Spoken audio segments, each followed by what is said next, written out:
Hi hello friends, welcome to my channel. நான் தான் உங்களுக்கு அண்ணன். இந்த வீடியோவில் நம்ம என்ன பார்க்க போகிறோம் அப்படின்னு பார்த்தீங்கன்னா, நம்ம சேனலில் ஆல்ரெடி 10th ஒவ்வொரு இயலாக வரிசையாக பார்த்துட்டு வரோம். அந்த வரிசையில் நம்ம இன்றைக்கி பார்க்க போகிறது என்னென்னு பார்த்தீங்கன்னா, இயல் 5 உள்ள இலக்கணம், அதாவது இலக்கணத்தில் வினா விடை வகைகள் பொருட்கோள் அப்படிங்கிற அந்த 3 டாப்பிக்கை பற்றி தான் பார்க்க போகிறோம். இப்போ தான் நம்ம சேனலுக்கு நீங்கள் புதுசாக வந்திருக்கீங்க அப்படின்னா நம்ம சேனலை மறக்காமல் சப்ஸ்கிரைப் பண்ணிக்கோங்க. அப்படியே இந்த சேனலில் உங்கள் ஃப்ரெண்ட்ஸ் யார் எக்ஸாமுக்கு ப்ரிப்பேர் பண்ணால் இந்த சேனலை ஷேர் பண்ணிக்கோங்க. ஓகே ஃப்ரெண்ட்ஸ், வாங்க வீடியோக்குள்ளே போகலாம். அதாவது இந்த இலக்கணத்தில் நம்ம என்ன பார்க்க போகிறோம்னா, வினா எத்தனை வகை இருக்குது, விடை எத்தனை வகை இருக்குது, பொருள்கோள்னா என்ன அப்படிங்கிறத தான் பார்க்க போகிறோம். ஃபஸ்ட்டு பார்த்திங்கன்னா, வினா எத்தனை வகைப்படும். வினாங்கிறது நம்ம கொஸ்டின் கேட்குறது எத்தனை வகையில் கேட்கலாம் அப்படிங்கிறது தான்.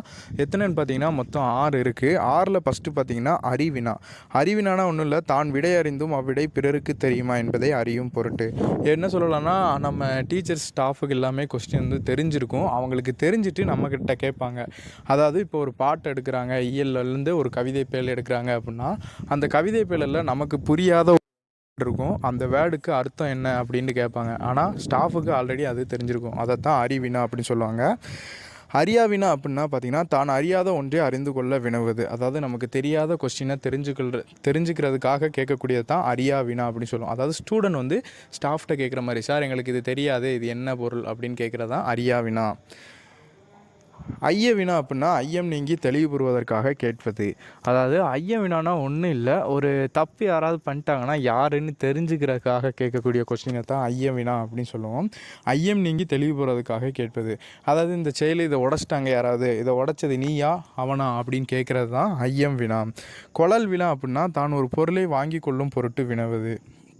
அதாவது கொழல் வினா அப்படின்னா நம்மகிட்ட இல்லாத ஒரு பொருளை கடையில் போய் கேட்டு வாங்கிக்கிறது தான் கொழல் வினா அப்படின்னு சொல்லுவாங்க. தான் ஒரு பொருளை வாங்கி கொள்ளும் பொருட்டு வினவு. சரி, ஜெயகாந்தன் சிறுகதைகள் இருக்கிறதா என நூலகரிடம் கேட்டார். அதாவது நூலகத்தில் போய் ஜெயகாந்தன் அப்படிங்கிறது இந்த புக்கு இருக்கா அப்படின்னு கேட்குறாரு. கொடை வினா அப்படின்னா பிறருக்கு ஒரு பொருளை கொடுத்து உதவும் பொருட்டு. அதாவது ஒருத்தருக்கு வந்து ஒரு பொருளை கொடுத்து உதவுறது தான் கொடை வினா. அதாவது என்கிட்ட 2 புக்கு இருக்குது, உன்கிட்ட புக்கு இருக்கா அப்படின்னு கேட்போம். அவன் புக்கு இல்லை அப்படின்னு சொன்னால் நம்ம வந்து கொடுக்குறது, இதைத்தான் கொடை வினா அப்படின்னு சொல்லுவாங்க. மொத்தம் பார்த்திங்கன்னா 6 வினாக்கள் பார்த்தாச்சு.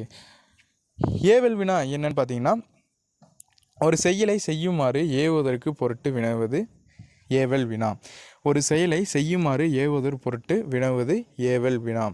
அதாவது ஒரு செயலை செய்கிறதுக்கு என்னென்னு பார்த்தீங்கன்னா, இப்போ வீட்டில் ஏதாவது சாமான் இல்லை அப்படின்னா நம்மளை உடனே என்ன சொல்லுவாங்கன்னா, அம்மா வந்து நீ கடைக்கு போய் இந்த சாமான் வாங்கிட்டு வா, இந்த பொருள் வந்து நம்ம வீட்டில் இல்லை அப்படிங்கிறது, இதை தான் ஏவல் அப்படின்னு சொல்லுவோம். அறிவு அறியாமை ஐயுறல் கொழல் கொடை ஏவல் தரும் வினா 6ம் இழுக்கார். அதாவது நம்ம 6 வினாவும் பார்த்தாச்சு. 6 வினா என்னென்ன அப்படிங்கிறதையும் பார்த்தாச்சு. இதை நன்னூலில் என்ன சொல்லியிருக்கிறாங்கன்னா, அறிவு அறியாமை ஐயுறல் கொழல் கொடை ஏவல் தரும் வினா 6ம் இழுக்கார் அப்படின்னு நன்னூலில் வினாவை பற்றி சொல்லியிருக்கிறாங்க.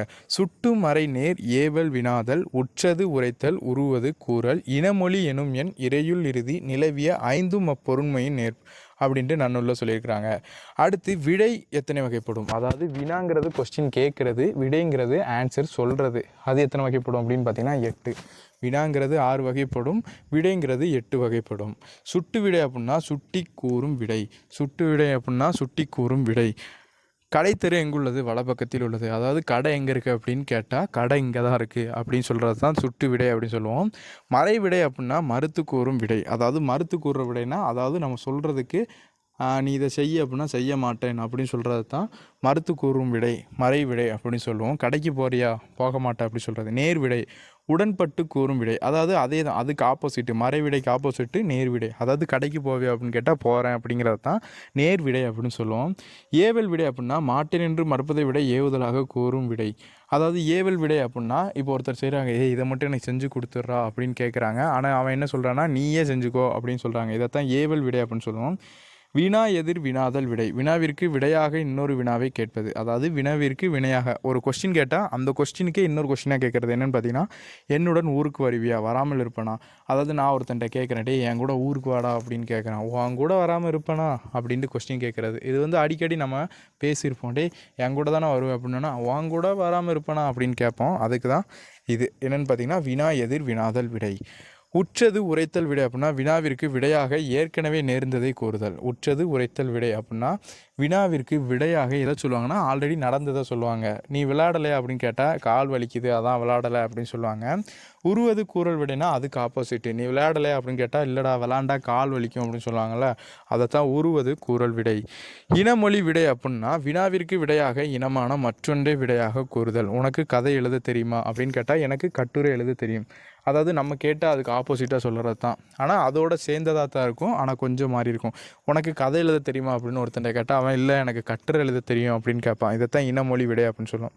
அதுக்கப்புறம் பொருள்கோள் என்னன்னு பார்த்தீங்கன்னா செய்யுளில் சொற்களை பொருளுக்கு ஏற்றவாறு சேர்த்தோ மாற்றியோ பொருள் கொள்ளும் முறை பொருள்கோள் அப்படின்னு. அதாவது செய்யுளில் சொற்களை பொருளுக்கு ஏற்ற மாதிரி சேர்த்தோ இல்லைனா மாற்றியோ எழுதுறதை தான் பொருள்கோள் அப்படின்னு சொல்லுவோம். பொருள்கோள் எத்தனை வகைப்படும் அப்படின்னு பார்த்தீங்கன்னா 8 வகைப்படக்கூடியதான் பொருள்கோள்.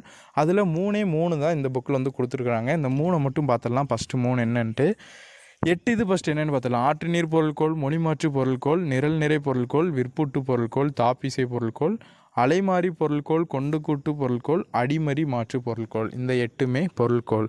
இதில் ஃபஸ்ட்டு 3 தான் இந்த புக்கில் கொடுத்துருக்குறாங்க. அதை மட்டும் நம்ம பார்த்துக்கலாம். ஆற்று நீர் பொருள்கோள் என்னென்னா திரும்பாமல் ஒரே நிலையில் ஓடுகின்ற ஆற்று நீரை போல் பாட்டில் உள்ள சொற்கள் முன்பின்னாக மாறாமல் நேராக கொள்ளப்படுவது. அதாவது ஆற மாதிரி பின்னாடி போகாமல் நேராக ஒரே மாதிரி போகிறது தான் ஆற்று நீர் பொருள்கோள் அப்படின்னு சொல்லுவோம்.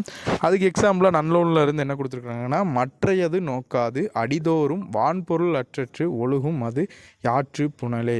இதை எக்ஸாம்பிளாக கொடுத்துருக்குறாங்க. நிரல் நிறை பொருள்கோள் அப்படின்னா செய்யுளுள் எழுவாய்களை வரிசைப்படுத்தி அவை ஏற்கும் பயனிலைகளை எதிராக கொண்டு பொருள் கொள்ளுதல். அதாவது செய்யுள்ள எழுவாய்களை வரிசைப்படுத்தி அவங்க ஏற்கக்கூடிய பயனிலைகளை எதிரெதிராக கொண்டு பொருள் கொள்ளுதல். அதுக்கப்புறம் கொண்டு கூட்டு பொருட்கள் என்னன்னு பார்த்தீங்கன்னா ஒரு செய்யுள்ள பல அடிகளில் சிதறி கிடக்கும் சொற்களை பொருளுக்கு ஒன்றோடொன்று கூட்டி பொருள் கொள்வது கொண்டு கூட்டு பொருட்கள். ஒரு செய்யுள்ள பல அடிகளில் சிதறி கிடக்கும் சொற்களை பொருளுக்கு ஒன்றோடொன்று கூட்டி பொருள் கொள்வது கொண்டு கூட்டு பொருட்கள் அப்படின்னு சொல்லுவாங்க. அதுக்கு எக்ஸாம்பிள் என்ன கொடுத்துருக்குறாங்கன்னா ஆழத்து மேலே குவளை குளத்தில் வாளி நெடிய குரங்கு அப்படின்னு இந்த மயிலைநாதர் உரை அப்படிங்கிறத எக்ஸாம்பிளாக கொடுத்துருக்குறாங்க. ஓகே ஃப்ரெண்ட்ஸ், இதோட பார்த்தீங்கன்னா இயல் 5 உள்ள இலக்கணம் பார்த்தாச்சு. உங்களுக்கு ஒரு டைம் புரியலைன்னா இன்னொரு டைம் வாட்சி பாருங்கள், கண்டிப்பாக புரியும். இலக்கணத்தில் நான் எப்போவுமே சொல்லியிருக்கிறேன் மனப்பாடம் பண்ணக்கூடாது, புரிஞ்சு படிக்கணும்ன்ட்டு.